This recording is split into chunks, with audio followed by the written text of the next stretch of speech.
천국에 대한 설명을 하나님께서 하시는 거예요. 천국은 마치 품꾼을 얻어 포도원에 들여보내라고 이른 아침에 나간 집주인 같으다. 그러면 이게 뭐냐면 천국은 포도원을 하는 집주인과 같다는 거예요. 요거 문장을 저도 옛날엔 얘기지만 요게 어떻게 쓰면 그게 나오더래. 포도원에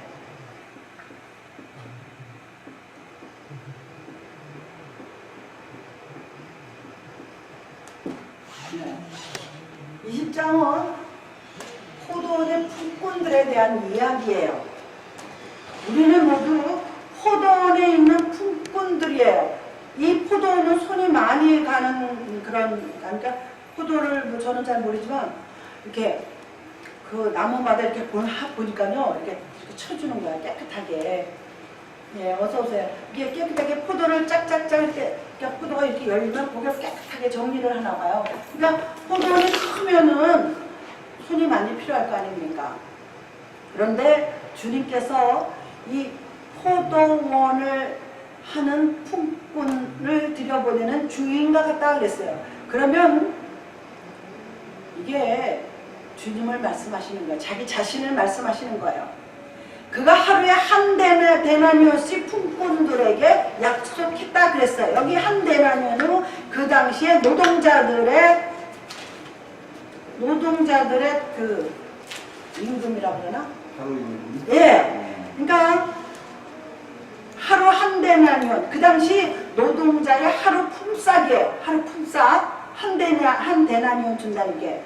그리고 여기 시간적인 개념이 상당히 중요합니다. 여기 뭐가 나오냐면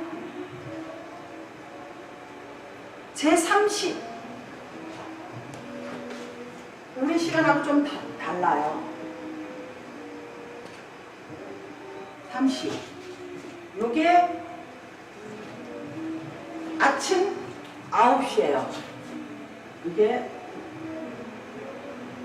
오전 9시예요. 그 다음에 제 3시 다음에 뭐예요? 6시.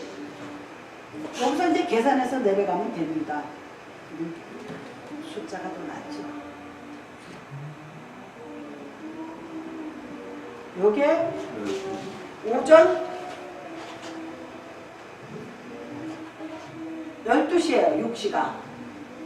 오전 12시.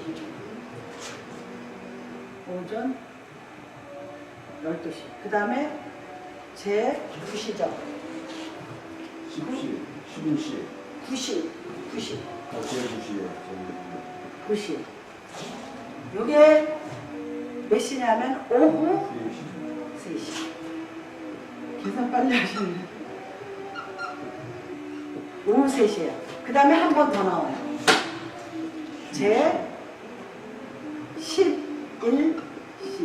11시죠? 네. 11시. 요거는 오후 5시 마감이에요. 오후. 야. 글쎄요, 원래 요거를 보고, 이게 지금 하루의 시간이에요, 하루. 하루 품삯이 한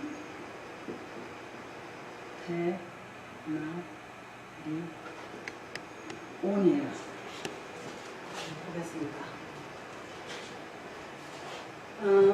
마치 이른 아침에 나간 집주인이 이제 일꾼들을 구하러 나간 거예요. 우리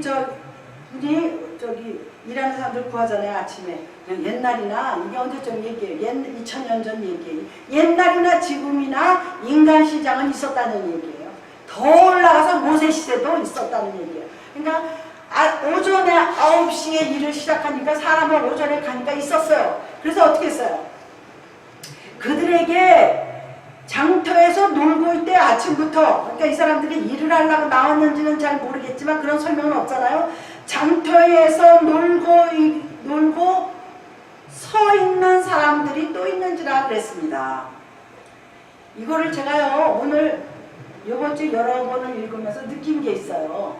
한 번도 느껴본 적이 없는데 여기 있는 사람들을 보니까 3시에 들어온 사람, 6시에 들어온 사람, 9시에 들어온 사람, 11시에 들어온 사람 다 노는 사람들이야. 장터에서 일을 열심히 한 사람들은 예수님을 만나지 못했어. 아니, 이 집주인, 포도원 주인을 못 만났어요. 그러니까 우리가요 되게 보면요 세상 잡도 열심히 뛰는 사람은 예수 믿을 겨를이 없을 때가 있어요. 너무 바쁘니까. 그리고 그런데 그런 사람들이 한번 돌아서면 예수도 잘 믿습니다. 사업도요 크게 벌려서 한 분들이 예수를 믿으면요 교회를 하면 목사님이 돼서 교회를 하면 크게 잘하시더라고요. 그런 사람 여러 명 봤어요. 한국의 최성기 목사님 같은 분, 인천 순복음교회 최성기 목사님 같은 분도 몇 년 전에 리타이어 하셨지만 사업을 크게 하시는 분이에요. 근데 목회를 하는데 얼마나 잘하는지 몰라요. 그래서 그 교회를 아주 크게 했어요. 그런데 여기 보시면 이 문제는 여기서 발생을 합니다. 다 한다는 주인하고 한 대나니요 약속을 했는데 마지막 5시에 들어온 사람이 있어요. 그 사람도 얼마에 약속을 했어요? 한 대나니요. 똑같아요. 여기 보면은 6절에 제11시에도 나가보니 서 있는 사람들이 또 있는지라 이르되 너희는 어찌하여 종일토록 놀고 여기 서 있느냐. 그랬더니 그들이 뭐래요? 우리를 품꾼으로 쓰는 이가 없습니다. 우리를 누가 안 데려간다는 거예요. 그때 뭐래요? 너희도 포도원에 들어가라. 그런데 8절에 보면 저물었어요. 저녁이 됐어요. 이 5시 마감 시간이 된 거예요. 그래서 들여보냈어요. 일단 놀고 있으니까. 그런데 저물의 포도원 주인이 청지기에게 이르되 품꾼들을 불러 나중 온 자라부터 시작하여 먼저 온 자까지 싹쓸 주라 하니. 그러니까 돈을 나눠주는 거야. 품값을 다. 그런데 여기 분명히 뭐라 그랬어요?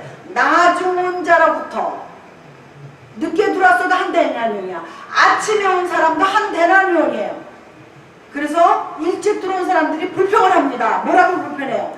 먼저 제11시에 온 자들이 와서 한 데나니온씩 박건을 보니까 똑같이 주더라는 얘기예요. 그런데 10절에 뭐예요?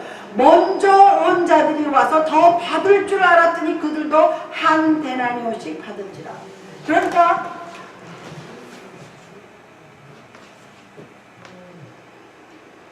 여기에는 약속이란 게 있습니다.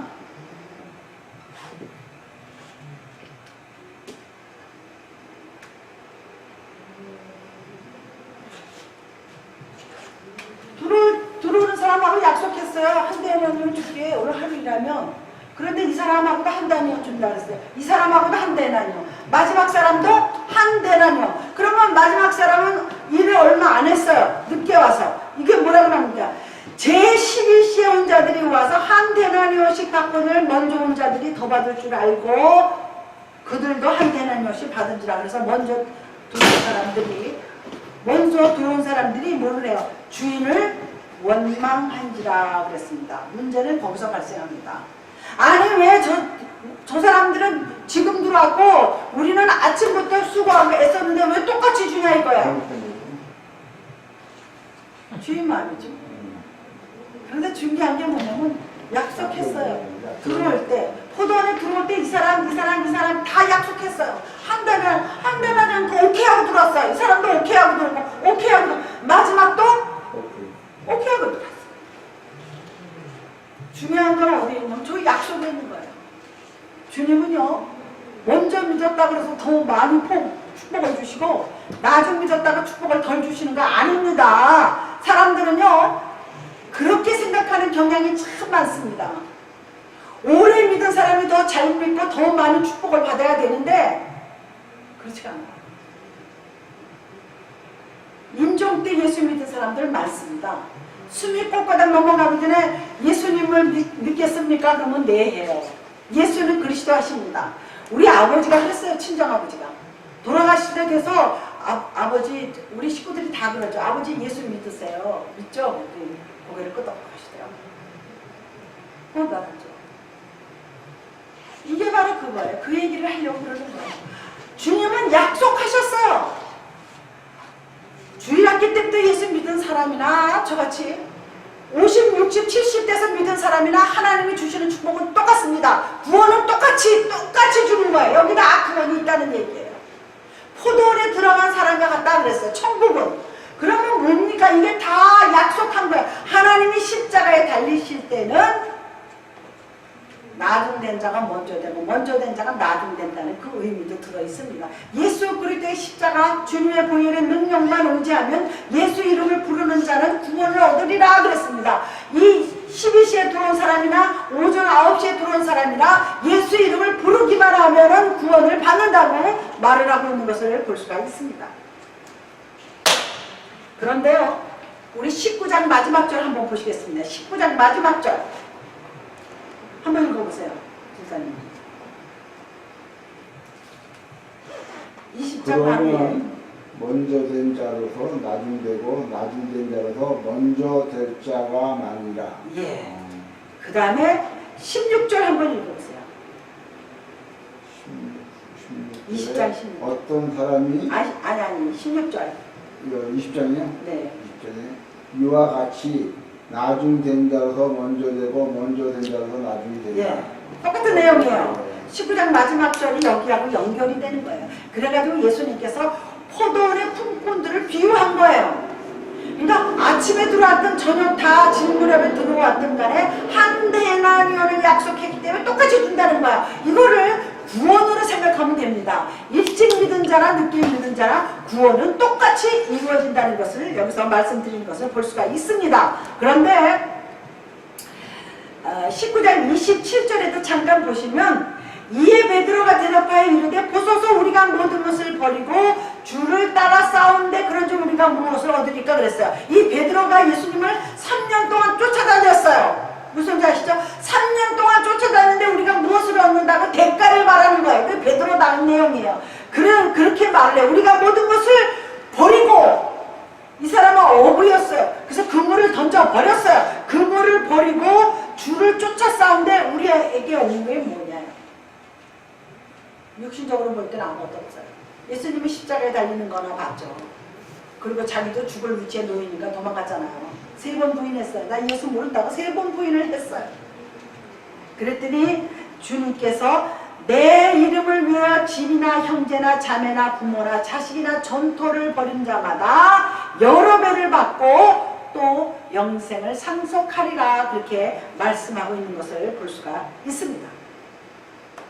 그리고 우리 여기 13절에 이 얘기 주인이 하는 말이 나옵니다. 주인이 그 중에 한 사람에게 대답하여 이르되 친구여 내가 네게 잘못한 것이 없노라. 내가 나와 한 데나리오의 약속을 하지 아니하였으냐 그랬어요. 약속한 대로 하는 거예요. 주님은 늦게 왔다 그래서 너 반 2분의 1 데나리오 가져가라 그러지 않았습니다. 3분의 1 데나리오 가져가라 그랬습니다. 그러니까 구원이라는 거는 그냥 구원이지 죽게 될 때 받았다 해서 너 구원 반만 받아 뭐 중간에 가 있어 그런 분이 아니시라는 거예요. 우리 그것을 분명히 알아야지 돼요. 나중된 자가 먼저 될 수도 있습니다. 나중에 믿은 사람이 너무나 잘 믿어가지고 오히려 오래 믿은 사람보다 더 축복을 많이 받고 우리는 모두요 포도원에 들어온 품꾼들이 일꾼들이에요. 그걸 명심해야지 돼요. 우리를 포도에 비유합니다. 그래서 열매를 맺어야지 돼요. 저 포도 비유 같으니 참 좋은 나의 친구. 우리를 포도원에서 자라나는 포도 열매로 보고 있는 것을 볼 수가 있습니다. 그래서 우리가 또 말씀드리지만 우리는 모두 포도원에 보내진 품꾼들이에요. 일을 하는 거예요. 주를 위해서. 그 얘기입니다. 우리는 포도원에 보냈다는 사실을 잊어버리면 안 돼요. 내가 스스로 포도원에 들어온 거 아닙니다. 사람들은 착각할 때가 있어요. 뭘 착각하냐? 내가 똑똑해서 지금 이만큼 사는 거야. 내가 공부를 많이 해서 이만큼 사는 거야.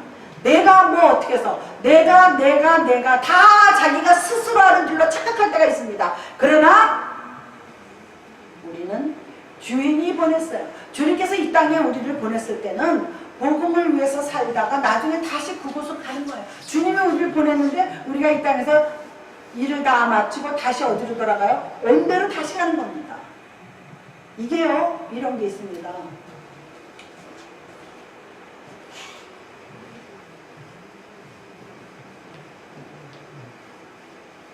이게 좀 진한가 봐요. 잘 안 지워져.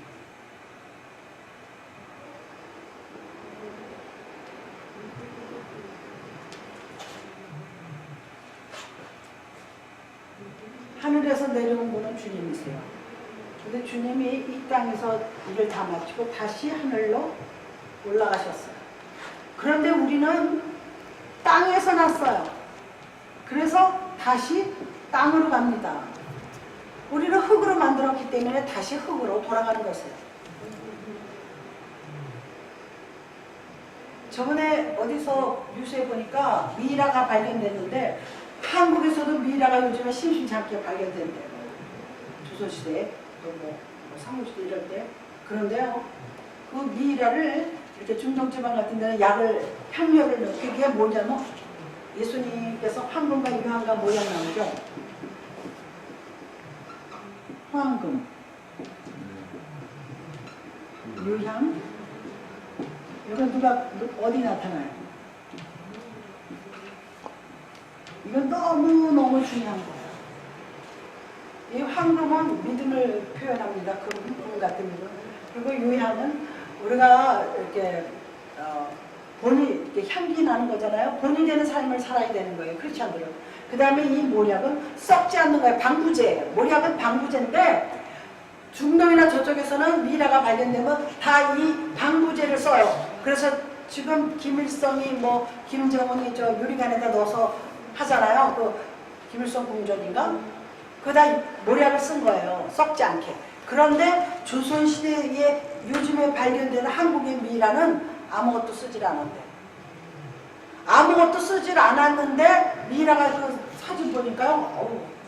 여자인지 금방 알아보겠더라고요. 까만 머리가 그대로 있어요. 우리 까만 뭘로 그리잖아요.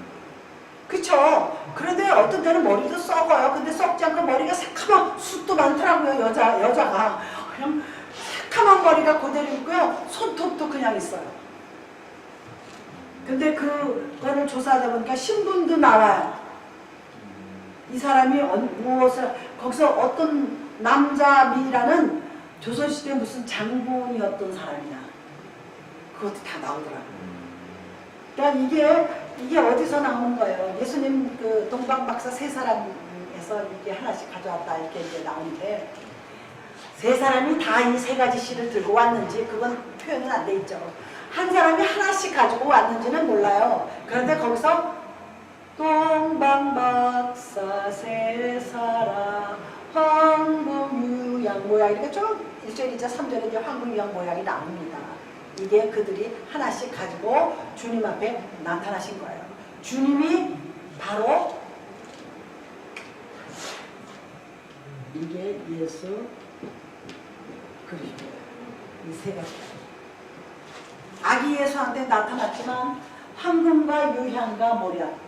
요한계시록에 보면은요, 천국에 가면 천국의 그 길, 걷는 길이 다 황금으로 돼 있대요.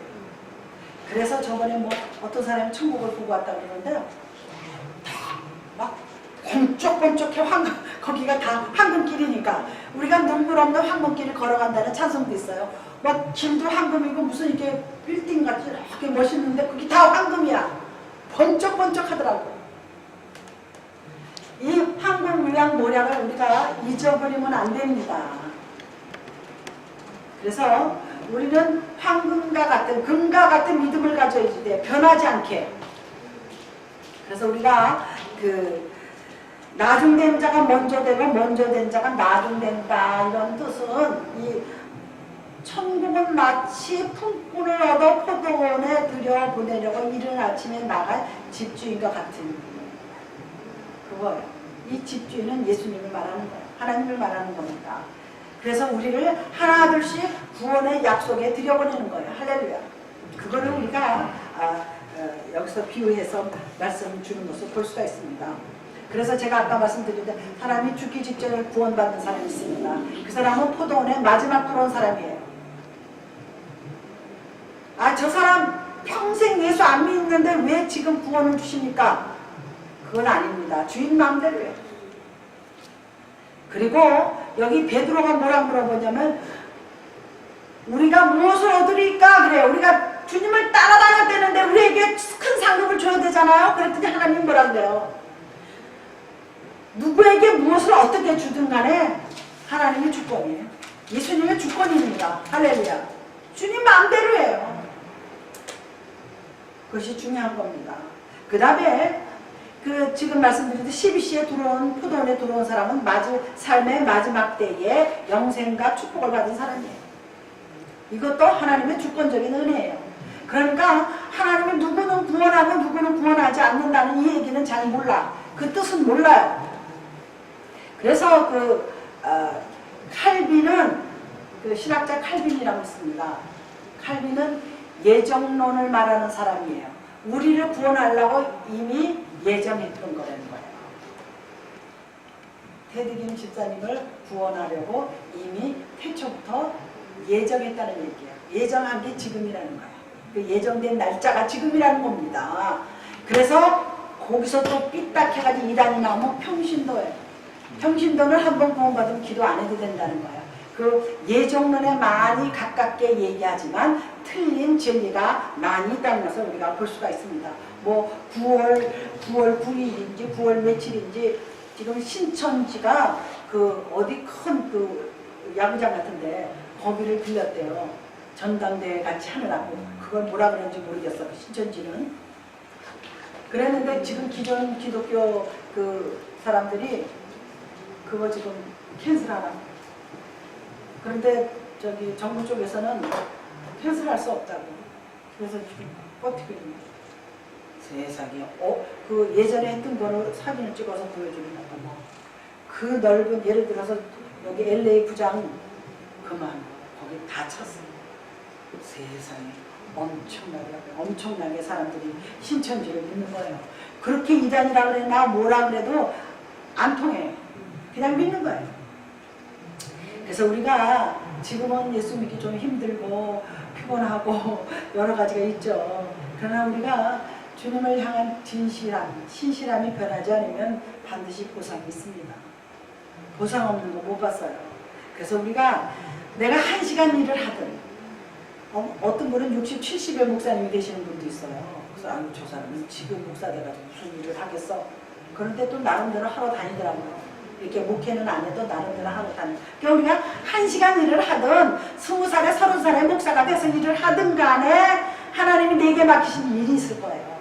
그거를 충직하게 잘 순종하고 일을 하면은 하나님이요 그 사람마다 예를 들어서 뭐 빨간 사람은 빨간 사람대로 축복을 주는 거고 노란 사람은 노란 대로 축복을 주는 겁니다. 그거를 시기하고 질투할 필요가 없어요. 저 사람은 늦게 왔는데 무슨 목사야 이렇게 말할 필요도 없는 거예요. 우리 제프리 집사님 아시는 분이 옛날에 불광동에서 같은 교회 다녔는데 그분이 한 60 다 돼서 목사가 됐어요. 그래가지고 제가 이 교회 오픈하기 오렌지카운에서 오픈할 때 그분이 와서 기도를 시켜줬어요. 그랬더니 무슨 얘기를 하는지 다들 저 사람 지금 무슨 기도하는 거야. 무슨 소리인지 모르겠다 그러더라고요. 말하는 거 똑똑해요. 홍대 나가가지고 똑똑한 홍대 아니야. 어디가 홍대입니까? 하여튼 근데요. 그리고 몇 년 있다 만났더니 자기 청와대 간대요. 청와대 조찬 기도회인가 무슨 기도에 참석하러 간대요. 그냥 자기 나름대로 사명이 있는 거예요. 그리고 이분이 또 뭘 하냐면 주말 되면 기도원을 간대요. 아니 기껏 주중했다 왜 주말에 기도원을 가?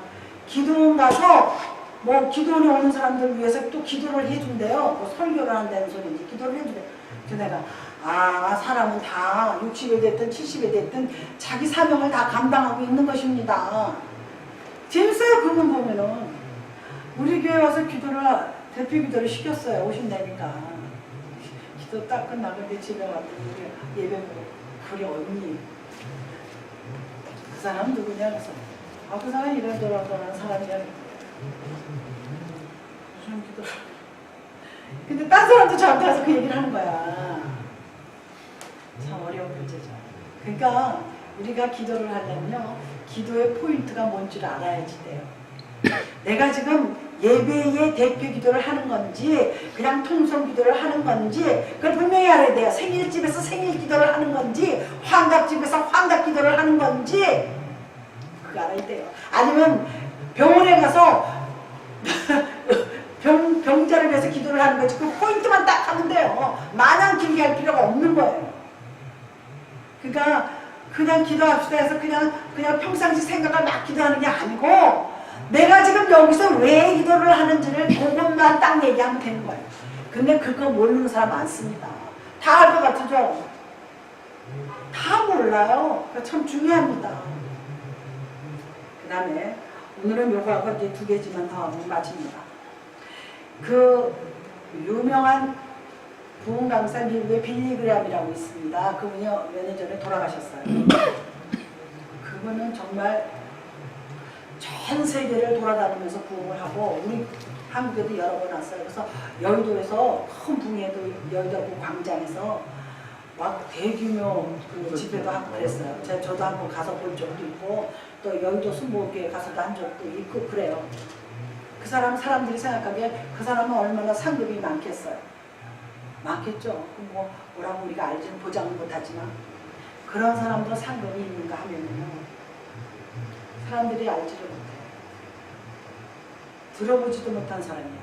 홍길동이가 목사인지 부흥 강사인지. 그리고 관심도 끌지 못해요. 그런데 이 사람은 열심히 자기 일을 해요.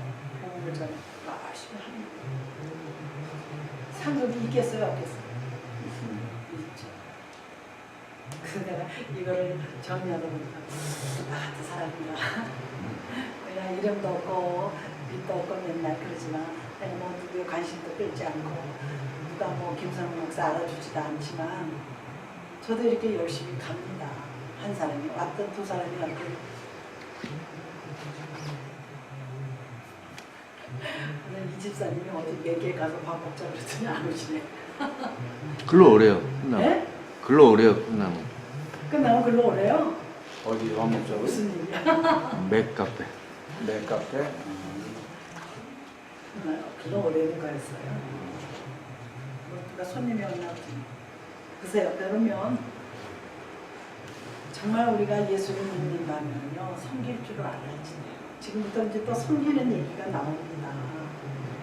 그 사람이요 진실하고 신실하고 조금 차이가 있어요. 같은 맥락이지만 진실하고 신실해야지.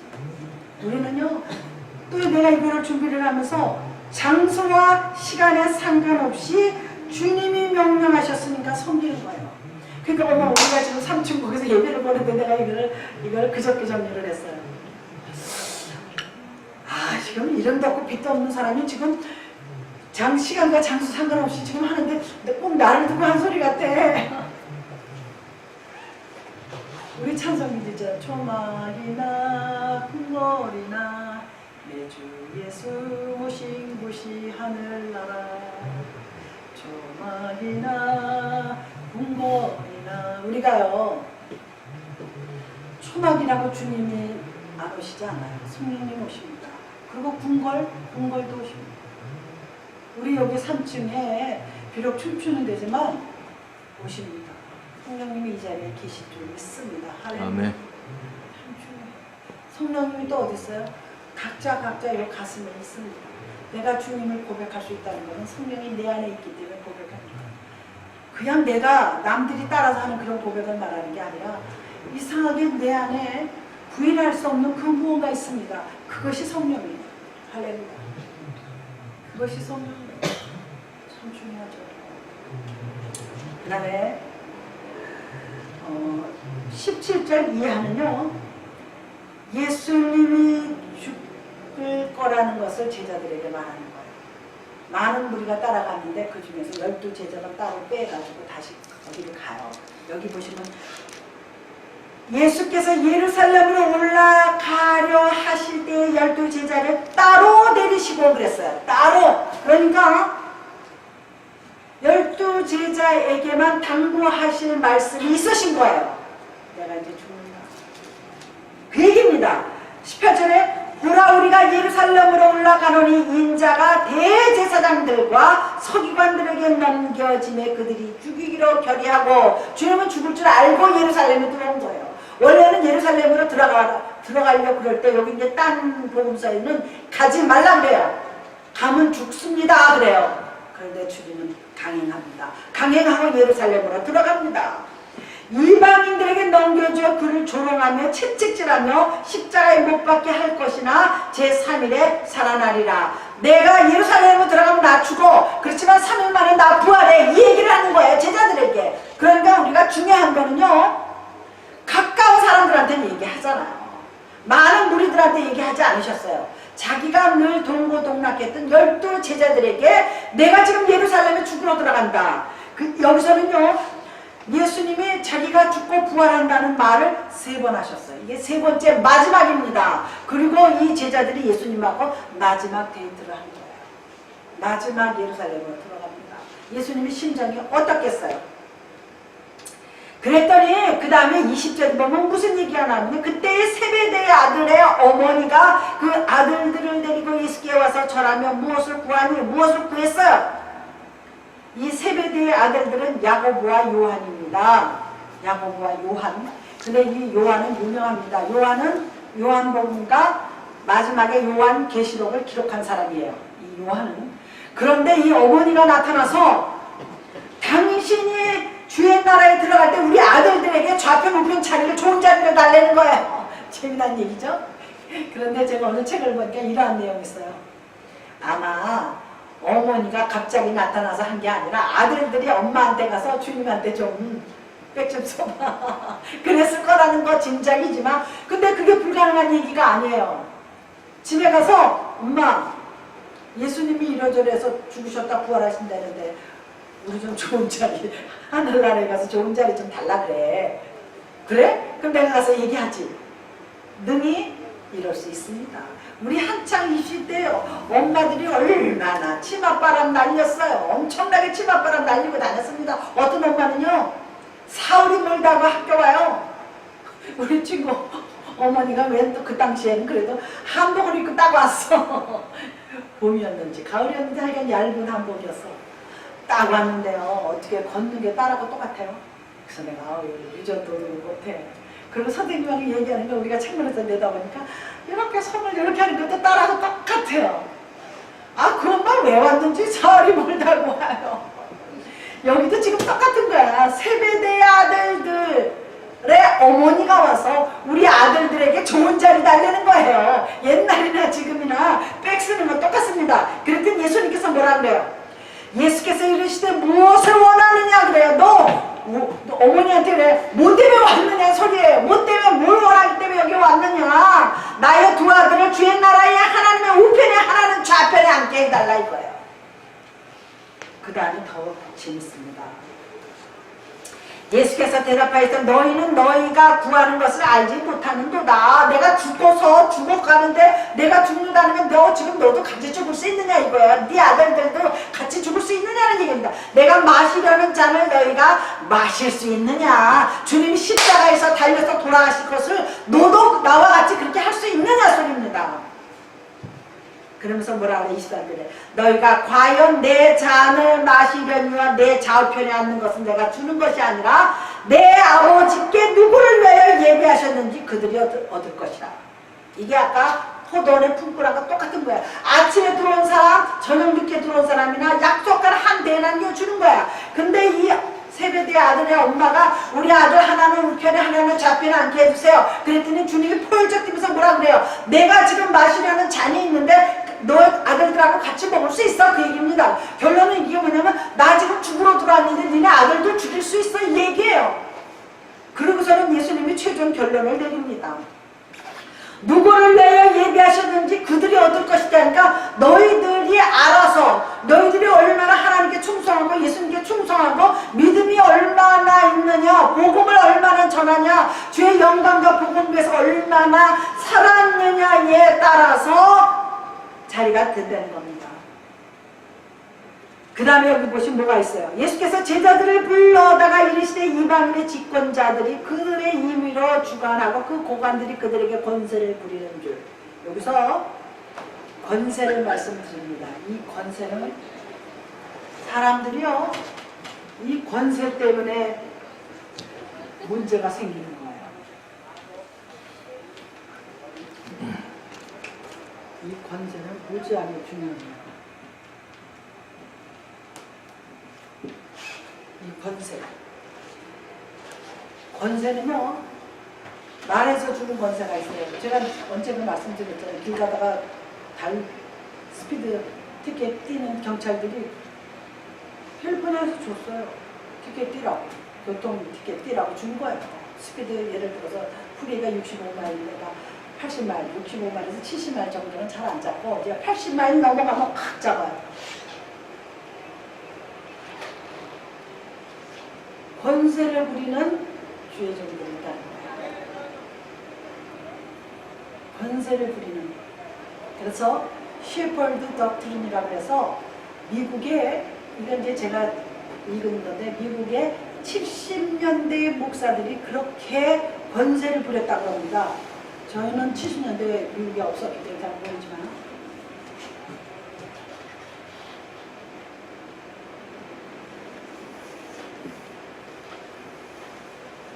미국도요, 70년대가 부흥 시대, 한국도 그랬어요. 한국도 70년, 80년대가 교회가 최고 많이 부흥될 때예요. 그래가지고 아주 목사라 그러면 아주 굉장히 권위를 부리고 그랬어요. 그런데 그거를 온당하게 권세를 부린 게 아니었기 때문에 문제가 된 거예요. 목사님, 지금도 한국에 마찬가지. 상당히 중요합니다. 나는 목사님들, 죄종들이 전부에다 그렇게 악을 할 줄 몰랐어요. 너무 어이가 없지만 뭐 어떡하겠어요. 지금 아부하는 목사님들 나와요. 누가 아부하느라고 죄종들이 안 나서는 거예요. 큰 교회들이 안 나오는 거예요. 아부하는 거죠. 자기 일신상의 문제가 생기죠. 아부하는 겁니다. 우리는 아부하면 안 돼요. 하나님 뜻대로 해야죠.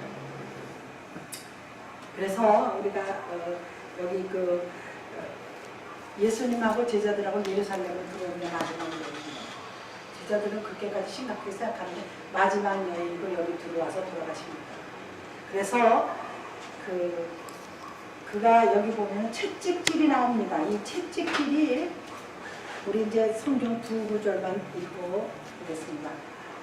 이사야, 구약성경 이사야 53장 보시겠습니다. 이거는 우리가 꼭 봐야 돼요.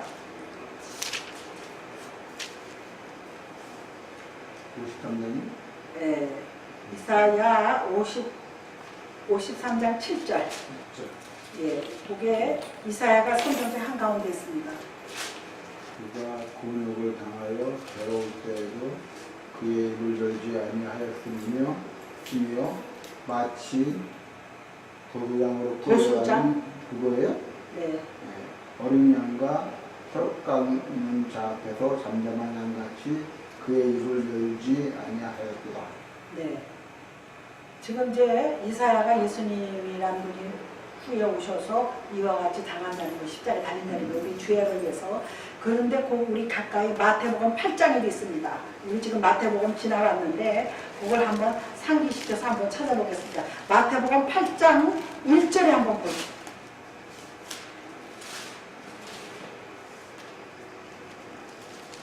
마태복음 8장 17절. 8장 17절에도 나와 있습니다.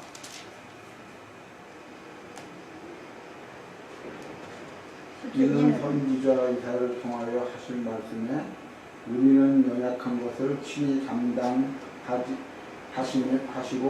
병을 짊어지셨도다. 예. 함을 이루어 하십니다. 결론은 뭐예요? 제가 아까 이사야 읽었잖아요. 그거를 예수님 시대에 와서 마태가 이사야가 이런 거를 예언했다 하고 여기다 마태가 기록을 한 거예요. 똑같이. 그러니까 성경은요 이렇게 맥이 통해지대요. 세월이 지금 매 수백 년의 차이가 있는데 그대로 기록한 거예요. 그러면서 베드로가 또 기록을 합니다. 베드로 전서 2장 24절에 베드로전서 2장 24절에 친히 나무에 달려 그 몸으로 우리의 죄를 담당하셨으니 이는 우리를 죄에 대하여 죽고 의에 대하여 살게 하려 하심이라. 그가 채찍에 맞음으로 너희는 나음을 얻었나니 그랬어요. 제가 여기서 말씀드리려고 하는 내용은 우리가 신앙생활을 하면서 예배를 드릴 때요 영적인 게 변화되어야 되잖아요. 하나님의 백성 돼야 되는데 중요한 것은 육신도 나음을 입어야 된다는 거예요. 그래서 늘 말씀드리지만 예배 후에는 반드시 힐링하는 치료하는 그런 순서가 반드시 들어가 있어야 돼요. 그러니까 매주 할 수는 없으니까 제가 이렇게 성찬 때 자기 아픈 곳을 손에 얹고 같이 기도하자는 게 바로 그런 의미입니다. 여기서 선지자들이 다 얘기했어요. 베드로도 얘기하고 마태도 얘기하고 우리의 연약함을 담당했다는 것은 이건 뭐냐면 우리가 육신적으로 하기 어려운 유한적인 존재이기 때문에 하기 어려운 거를 주님께서 대신 담당하셨어요. 그러니까 우리는 이제부터요 나는 못해, 나 몸이 아파서 못해, 나는 뭐가 못해, 나는 뭐 어째, 나는 어째 하지 말라는 얘기. 주님께서 이미 다 이루셨어요. 오직 예수 그리스도 이름만 부르면 됩니다. 할렐루야. 오직 예수 그리스도 이름만 부르면 잘되는 역사가 일어난다는 겁니다. 제가 왜 잘되는 역사 소리를 잘하냐면 육신도 잘되면 강건한 거예요. 영혼이 잘되고 범사가 잘되고 강건한 거예요.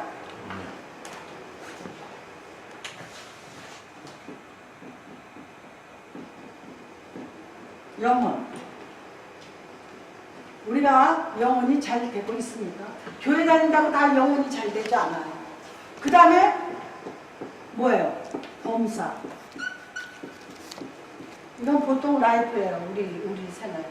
그 다음에 뭐예요? 강건하기를 강구하노라. 영원히 하나님과의 교제가 잘 이루어지잖아요. 늘 기뻐요. 항상 기쁘고 어려운 일이 있어도 잘 이겨내면 생활이 자기 인생은요 사실은 자기가 만드는 겁니다. 누구 탓하면 안 돼요. 아까도 뭐 때문에 차 타고 둘이 오다가 생각을 했는데 남 탓하면 안 돼요. 자기 인생은 자기가 망치는 거야. 뭐 요즘에 그 인터넷에 계속 그 한국의 뮤지컬 가수였고 지금 배우로도 나오는 박혜미라고 있어요. 남편이 음주운전해서 2사람 죽였잖아요. 들으셨죠? 자기 인생 자기가 만든 거예요. 아 왜 그것도 알코올 뭐 0.01이면은 뭐 상당한 먹은 건데 운전면허 취소 수준이랬는데 그거를 먹고 또 무슨 운전? 나 처음 들어보는 거야. 칼치기 운전이래요. 그렇지. 에? 나 미국에서 그런 말 없잖아요. 나 처음 들어봐요. 칼치기. 근데 그게 CCTV에 잡혔어요. 보여주더라고요. 어떻게 되면요. 가다가요. 깝깝하니까 옆으로 착 빼는데 너무 위험한 거예요. 착 빼서 다시 탁 들어가는 거야. 그리고 젊은 애들 그렇게 하잖아요. 착 빼서 착 빼고 그게 칼치기래. 나 처음 들어봤어요. 그런데 그것도 맨정신이 아니고 어이가 없어서 술 마신 것까진 좋아. 뭐 저 혼자 죽으면 됐지 뭐. 5명을 태웠어. 요 둘이 죽었잖아. 하나는 여대생이 죽었어요. 그리고 유대성이라고 오늘 이름이 밝혀졌더라고요. 그 화장했어요. 화장터 이렇게 요즘에 나왔더라고요. 사진이. 실력이 좋아가지고 작사, 작곡 다 잘한대요. 그 유망무대. 얼굴형도 아주 부드럽게 생겼더라고요. 죽었어요. 그 이름이 왜 밝혀졌냐면 익명이었는데 막 네티즌들이 올렸어요. 그 사람의 이름을 안 올리냐고. 이름이 밝힌 거야. 막 미국에서도 그 사람 알던 사람들이 막 이 사람 불쌍하게 죽었는데 이름 밝히라고. 그래서 밝혔어요. 근데 너무 유망주래요. 그거 아버지가 한번 인터뷰하는 게 나오는데 스케줄이 3개가 잡혀서 너무 바쁘대요. 무대에 세 군데나 이렇게 제목이 달린 곳 3군. 세상에. 그래서 인생은 누가 만들어요? 자기가 만드는 거예요. 아니 술을 그렇게 억수로 먹고 혼자 탄 것도 아니고 여러 사람을 태워가지고 그것도 점잖게 가면 또 괜찮아. 뭐 가까운 데 가는 거였대요. 2차로. 아 왜 칼치기 운전인지 뭔지를 왜 합니까? 이거 제가 여기서 할 얘기는 아닌데요. 아까 인생 얘기하다가 영혼이 잘 되고 범사가 잘 되고 강건하려면요. 그 사람 예수 믿는 사람 아닐 거라고요. 근데 믿었다 그러면 이건 엉터리인 거지. 영혼이 잘못됐으니까 범사가 잘못돼 가야 안 가요? 하나님이 영혼이 잘 안 된 사람은 이 사람을 지켜주겠어요? 안 지켜줘요? 안 지켜줘요. 그럼 건강이 해쳐지죠. 건강 나빠지죠. 너무 중요한 거 이거요. 저는 이거 요한이 있어야 나오거든요. 요한이 기록한 글이에요. 영혼이 잘 되고 범사가 잘 되고. 인생은 100% 자기가 만든 거예요. 우리 부모님이 뭐 나 공부를 안 시키고 뭐 가난하게 살았다? 오케이 좋아. 그렇지만 어느 정도 성인이 되면 자기가 노력하면 뭐 정주영이가 공부해서 재벌 회장입니까? 아니에요. 아니잖아요. 뭐 이병철이가 뭐 서울대학을 나와서 이병철입니까? 아니에요. 여기도 미국도 마찬가지예요. 자기가 열심히 성실하게 살면 돈은 따라오게 돼 있습니다. 근데 그냥 그거 뭐를 못 참고 지루한 걸 못 참아가지고 오두방정을 따라가지고 그래서 그러는 거예요. 사람들이 주를 열심히 섬기면서 성실하게 살면 하나님이 반드시 구워주시는 것을 볼 수가 있습니다. 아멘. 그래서 여기서 중요한 게 뭐가 있냐면요. 그 사도 바울이 또 한마디 한 게 있습니다. 성찬을 할 때, 성찬식 할 때 가벼운 태도로 하지 말라는 거예요. 그게 나를 위해서 한 거거든요. 예수님이 십자가에 달리신 때 피 흘리고 몸이 찢겨질 때 그 살을 먹는 거거든요. 주님의 살과 주님의 피를 마시는 거거든요. 그리고 그분은 뼈가 부러뜨리지 않았어요. 그게 성경에 또 예언에 나옵니다. 이 뼈가 뭐냐면 십자가에 달려서 그때 최고의 처형이 십자가 형틀인데 죽으면 이 팔도 자르고 무릎도 자르고 이렇게 꺾어. 여기도 뭐 잘은 모르지만 다 꺾는데요. 몸을 뭐 꺾어서 넣는데 주님은 하나도 안 꺾고 그대로 넣었어요. 그게 나와요. 하나님께 드리는 희생제물은요 흠이 없어야지 돼요. 지금 예수님 때문에 좋지만 목사님들 중에서 흠이 많은 사람 많습니다. 그렇지만 뭐 십자가에 달리셔서 주님께서 그거 다 용서하셨으니까 흠은 많지만 내가 변화돼서 새 사람 돼서 주의를 하고 싶다, 난 안수받고 싶다 그래서 하는 분들 많이 있죠. 제 동료 그 영목사도 뭐 흠이 있지만 사유서를 써내가지고 목사님을 받았어요. 그렇지만 뭐 결국은 좀 어려움이 있습니다. 그래서 우리가 성찬식을 한 다음에는요 반드시 육신을 위해서 기도해야지 돼요. 제가 그래서 기도한 겁니다. 육신의 고침을 받게 해달라고. 왜? 주님이 채찍에 맞음으로 나음을 입었다 그랬어요. 주님이 채찍질, 그 당시에 채찍질은 한 가닥이지만 끝에는 7가닥으로 갈려져 있어요. 이렇게 해가지고 이렇게 찢어내가지고. 근데 그 끝에다 쇠를 달았어요. 그래서 한번 채찍질 할 때마다 살이 찢겨져 내요. 그 유명한 로마식의 그 공문이에요. 그래서 주님의 온몸이 십자가에서 죽기 전까지 온몸이 다 찢어졌어요. 피를 거의 다 흘려서 겟세마네 동산에 그 골고다 동산에 올라가지 못했어요. 그래서 지나가는 사람을 붙들고 이거를 들고 올라가라 그래요. 주님이 그걸 피를 다 흘리고 몸이 다 찢겨졌습니다. 십자가를 들든지 매든지 그럴 힘이 없는 거야. 우리가 때로는요, 어떤 사람 그러잖아. 구경 갔다가 뭐 배우 됐다, 뭐 구경 갔다 가수 됐다. 교회도 하도 가자고 해서 할 수 없이 나갔다가 도장 있는 사람 봤어요. 이 사람도 예수라는 사람이 죽어서 십자가에 달리려고 산으로 끌고 올라간다 그래서 길 가다가 구경하는 사람이에요. 그게 시몬이라는 사람이에요. 그 사람이 이렇게 보니까 왜 건장한 남자였어. 야, 이거 네가 좀 들고 가. 그래서 예수님하고 같이 십자가를 들고 골고다의 언덕에 올라갑니다. 아주 유명한. 그래서 제 동료 목사님 교회가 시몬 교회예요, 이름이. 그래서 그거 영어로는 샤인이라고 해서 우리 한국말로는 시몬이라고 합니다. 우리가 예수를 좋아서 믿든 할 수 없이 믿든 주님의 십자가를 지고 가는 주님 얼마나 감사해요. 우리 다 십자가를 지고 가는 사람들이에요. 내가 삶이 고통이 있든 내가 옆집 사람 때문에 고통이 있든 내 잘못으로 있든 내 이웃으로 있든 간에 우리는 모두 십자가를 지고 골고다에 올라가는 사람들입니다. 할렐루야. 그 다음에 이제 마지막 봅니다. 보이지 않는 소경들이 다윗의 자손 예수여 나를 불쌍히 여기소서 하고 예수님이 지나가니까 계속 외칩니다. 그게 어디 나오냐면 29절에 그들이 여리고에서 떠나갈 때 큰 무리가 예수를 따르더라. 맹인 두 사람이 길가에 앉았다가 예수께서 지나가신다 함을 듣고 소리질러 이르되 주여 우리를 불쌍히 여기소서 다윗의 자손이여 하니 그랬습니다. 이거는 이 두 맹인의 고백이 아니라 우리의 고백이 되어야지 돼요. 기도는 이렇게 하는 겁니다. 나를 불쌍히 여겨달라고 기도해야지 돼. 그러면 응답이 옵니다. 할렐루야. 이거는 너무 중요한 거예요.